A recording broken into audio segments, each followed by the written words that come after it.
commencé le violon à 6 ans parce que mon père est musicien, un musicien de la Renaissance. Il joue tous les instruments, la guitare, le guitarron. C'est lui qui m'a mis le violon dans les mains.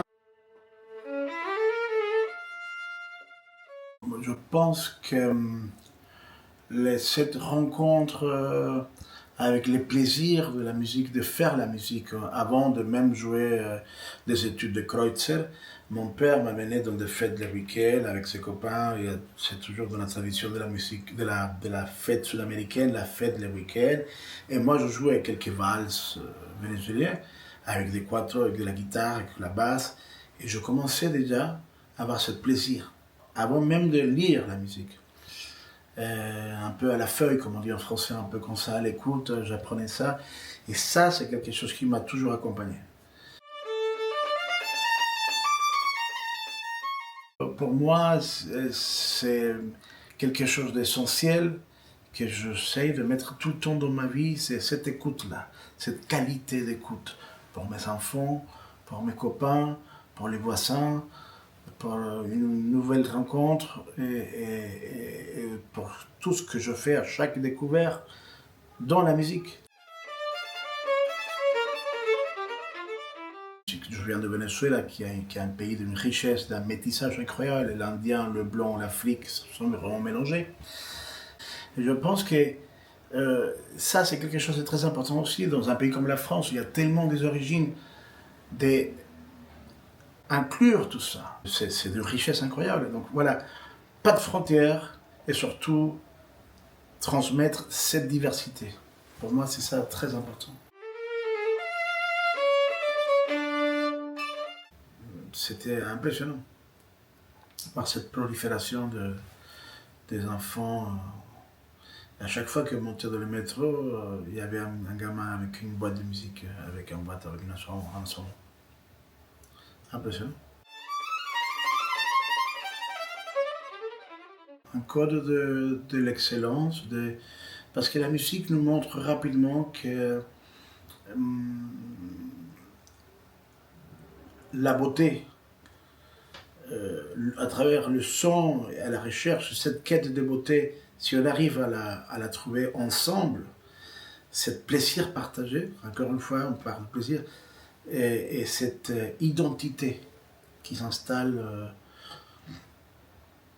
c'est quelque chose qui nous fait évoluer énormément socialement. J'ai eu la chance de rencontrer plusieurs générations dans le système. J'ai eu la chance d'être dirigé par un maestro Gustavo Dudamel, Diego Mateo, Domingo Indoyan, toutes ces personnes Christian Vasquez, Rafael Pallares. Voilà, je vous parle d'une génération d'élite mondiale de chefs d'orchestre. Ça, c'est la preuve ultime qu'on a créé quelque chose d'incroyable dans un pays où il n'y avait rien en musique. Il n'y avait rien. Donc la force du système, c'est d'avoir donné les outils à une génération, de jeunes, d'y croire pour un changement, un grand changement social, historique même. Je pense que 95% des enfants qui ont eu un instrument, ils sont restés avec. Vraiment. Moi, je pensais à une époque que déjà, seulement donner un instrument à un enfant, c'était déjà un succès en soi dans un pays comme le Venezuela, où on pouvait donner rapidement des armes ou de la drogue. Mais le système a créé toutes les conditions pour qu'en plus de donner l'instrument, il soit tout de suite protégé et accompagné.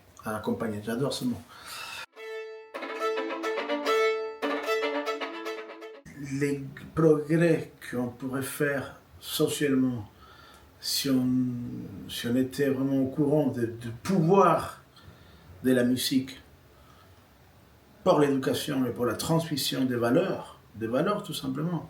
Je pense que la société évoluerait de façon incroyable. Daniel Barenboim a beaucoup parlé de ça, de comment intégrer la musique, et non seulement des chants populaires, des chansons vraiment faire le pont entre les mathématiques, l'écoute, la sensibilisation, les regards de l'autre, l'autrui, enfin, la musique nous apprend beaucoup de choses. Et en France, on a tout ce qu'il faut pour vraiment. C'est le moment d'agir. C'est vraiment le moment d'agir parce que on voit il y a une crise qu'il faut soigner. Je pense qu'avec la musique, c'est un outil, c'est un grand outil pour aller et sensibiliser le gamin. C'est l'avenir de ce pays.